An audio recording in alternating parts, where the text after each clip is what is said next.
Greetings and salutations, this is Imperator Vespasian and his ever-trusty sidekick. Hello. We've been getting a lot of Frostgrave stuff recently, because there's a lot of new Frostgrave stuff coming out, and we thought we'd get some more and do a bit of fighting with Frostgrave, didn't we? Yes. Or Frostgrave themed, shall I say. Because the figures are absolutely awesome, and we've got a few sort of ideas of little games we wanted to play, and we thought we'd invest in some Frostgrave boxes. So this is the Frostgrave Barbarians, and that's the Barbarians on the front. They're Barbarians. And on the back we have Barbarians. They're pretty cool. They're pretty good, I like them. So this is what you get in the box. This is the basic sprue. You get 5 bodies. 1, 2, 5. I'm not going to count them. I just realised how stupid I was being there for a second.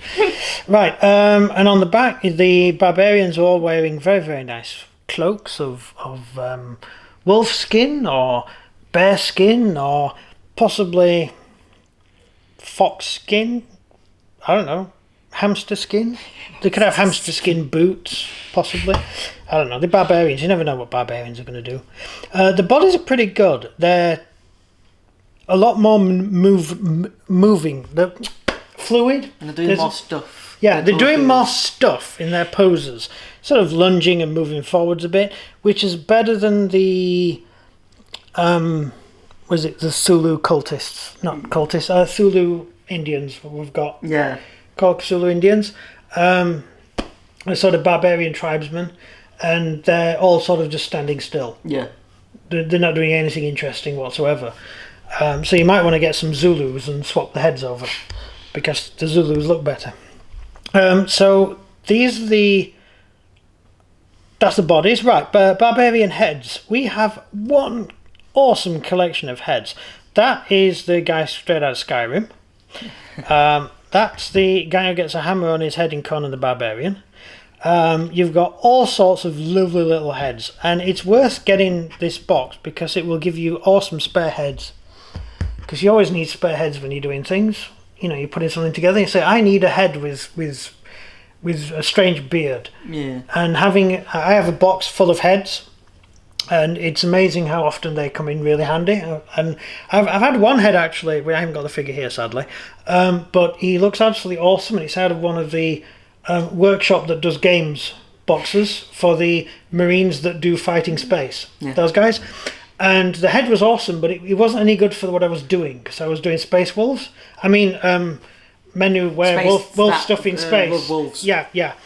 And my awesome space wolf space army thing. Mm-hmm. The head didn't match anything I actually wanted, but it looked exactly like Bullvine from 13th Warrior. Right, there you go. And so when we did 13th Warrior, which we've just done, the Bullvine head came in, I actually got to use it. So that was awesome. So these heads are absolutely brilliant. You've got lots of different ones, and if you get the other Frostgrave boxes, you will have a multitude of heads. You can do anything you like with them. You can get some real personalities out of it, which we discovered. We were able to source every single head for 13th Warrior for all the characters, which was awesome.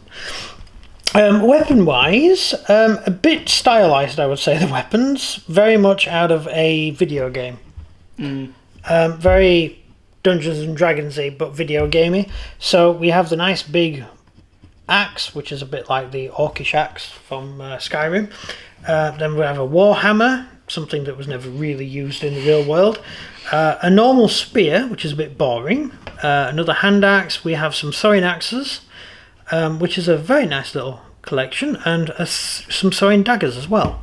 The warhammer is literally just a sledgehammer. Yeah. Sledgehammer with pointy bits. It's just a sledge. Well, all weapons are farm tools, basically. Maybe not the scythe, but all weapons are basically a farm tool. A hoe, which is the stick with a metal bit on the end that you go over your grass with.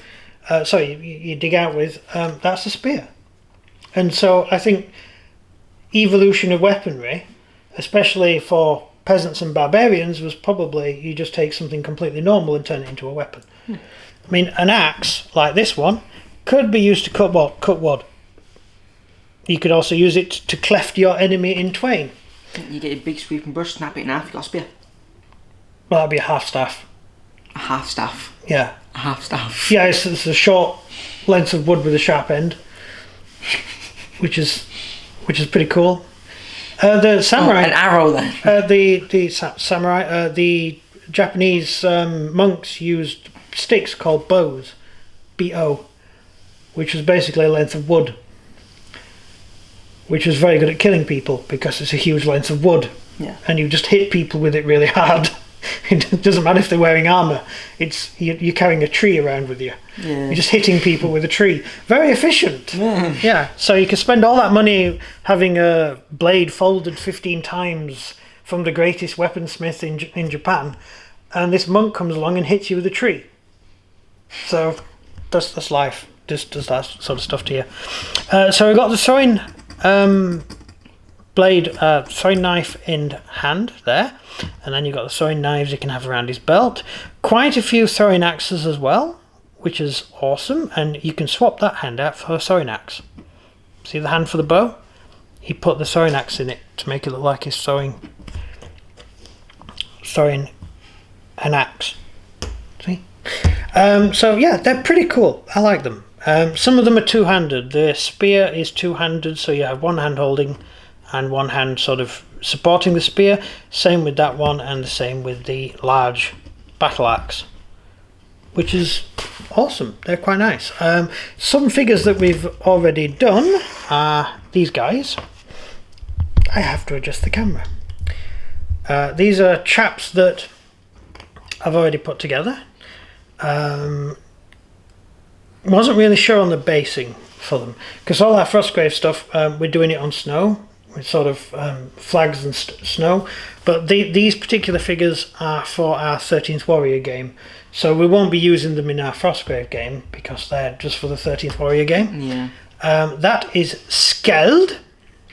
You can see his tattoos on his face. Can you see his tattoos? Possibly. He's got tattoos across his face. They're awesome. That's Skeld, and he's carrying two throwing knives to fight with. This one is Helger, the throwing axe guy. I had to read the names. I can't remember what the figures are. And this one is Helga, who actually, I think he dies with about 8 spears in his back. Fantastic. So, I think he gets 8 spears in his back and he turns round. Then he gets 8 spears in his chest. So that's how he goes down. Yeah, so that's what the figures look like assembled, and that's the large two-handed axe, which you can see there, which is just brilliant. I had to paint the skin in as if he's wearing cloth because it wasn't winter per se. It was summer, but it was in the north. So winter. Yeah. And in the book, Ibn Falad is quite surprised that there's snow on the ground because he's absolutely positive it was summer when he left home. And he doesn't understand how there can be snow on the ground even though it's summer, because of course he probably had no concept that the further north you go, the colder it gets. Yeah. Yeah.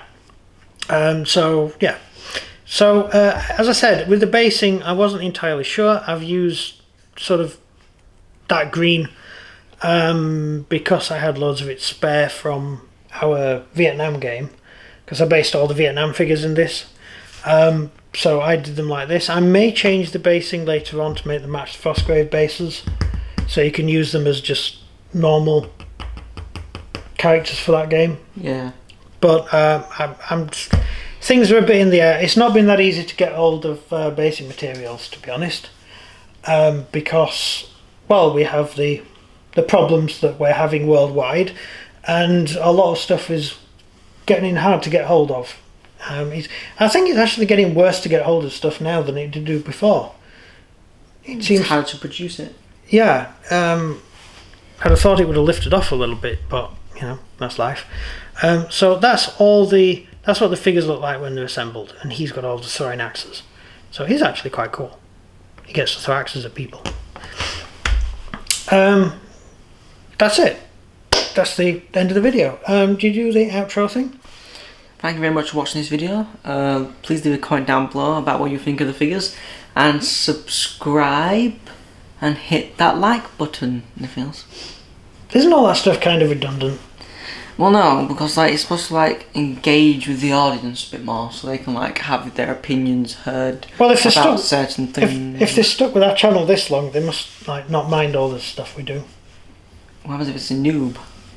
It could be a new person watching. If you're a new person watching, thank you very much. Click like and subscribe, and do all the stuff that he said to do. See? Yeah, see, it works. It works. Yeah. Right, thank you very much for watching. This has been us, and goodbye from me. And goodbye from him. Goodbye.